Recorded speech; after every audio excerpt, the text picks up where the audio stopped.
नमस्कार। आज मैं आप सभी को डिज्नी पिक्सार की एक बहुत ही भावनात्मक और दिल को छू लेने वाली एनिमेटेड फिल्म कोको की कहानी सुनाने जा रहा हूं। ये फिल्म हमें ये सिखाती है कि परिवार का महत्व क्या होता है, यादें कितनी कीमती होती हैं। फिल्म की शुरुआत मेक्सिको के एक छोटे से गांव से होती है, जहां मिगुएल अपने बड़े से परिवार के साथ रहता है। मिगुएल का परिवार जूते बनाने का काम करता है और पीढ़ियों से यही उनका पेशा रहा है। इस परिवार की सबसे बड़ी खास बात यह है कि इनके घर में संगीत पूरी तरह से मना होता है। ऐसा इसलिए क्योंकि कई साल पहले उनके परिवार का एक सदस्य संगीत के कारण अपने घर वालों को छोड़कर चला गया था। उसी घटना के बाद परिवार में ये कसम खा ली थी कि उनके घर में कभी भी संगीत नहीं बजेगा।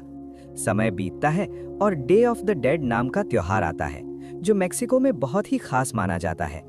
इस दिन लोग अपने मरे हुए रिश्तेदारों को याद करते हैं और उनकी तस्वीरें सजाते हैं। इसी दिन मिगुएल को एक पुराना गिटार मिलता है, जो उसे बहुत आकर्षित करता है।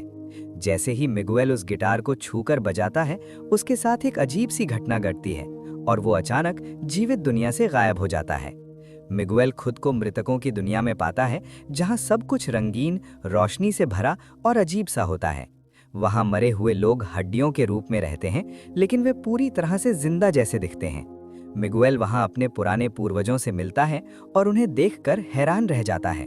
तभी उसे पता चलता है कि अगर वो सूरज निकलने से पहले वापस जीवित दुनिया में नहीं गया, तो वो हमेशा के लिए मृतकों की दुनिया में ही फंस जाएगा। मृतकों की दुनिया में मिगुएल की मुलाकात हेक्टर नाम की एक आत्मा से होती है। हेक्टर थोड़ा मजाकिया लेकिन अंदर से बहुत दुखी होता है।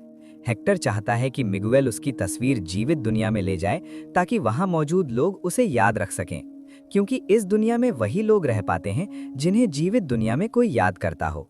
अगर कोई पूरी तरह से भुला दिया जाता है तो वो हमेशा के लिए गायब हो जाता है। आगे कहानी में मिगुएल को लगता है कि मशहूर गायक अर्नेस्टो डे ला क्रूज उसके परदादा हैं। अर्नेस्टो मृतकों की दुनिया में भी बहुत प्रसिद्ध होता है और हर कोई उसका सम्मान करता है।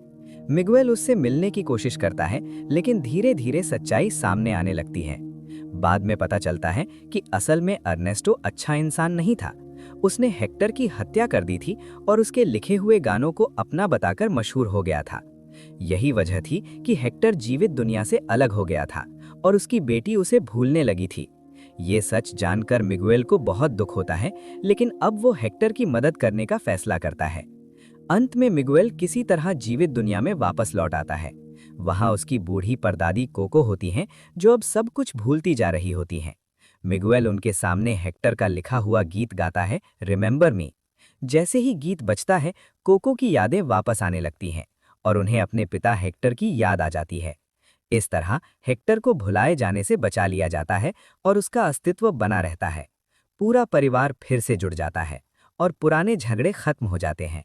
परिवार को समझ में आ जाता है कि अतीत की गलतियों की सजा आने वाली पीढ़ियों को नहीं मिलनी चाहिए। फिल्म के अंत में ये साफ हो जाता है कि परिवार सबसे बड़ी ताकत होता है और यादें किसी को भी हमेशा जिंदा रख सकती हैं। कोको हमें यह सिखाती है कि जब तक कोई हमें याद करता है, तब तक हम कभी सच में मरते नहीं हैं।